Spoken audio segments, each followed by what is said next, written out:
In this video, I'll walk you through how to manage inventory in QuickBooks Online using the new interface so you can keep stock levels accurate and avoid reporting mistakes while your sales continue smoothly.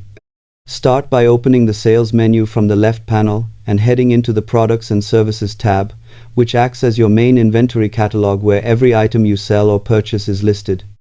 If inventory tracking is enabled, you'll notice columns such as quantity on hand, reorder points, and status that help you quickly identify low stock or inactive items. Use search and filters to find products faster, then open any item to edit details like price, cost, SKU, category, or linked accounts because these settings directly influence profit and expense reports. When adjusting quantities, always add short memos to explain stock counts or damages so future reviews remain clear and traceable.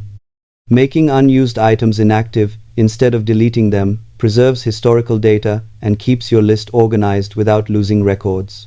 Subscribe for easy tech tutorials and honest software walkthroughs every week.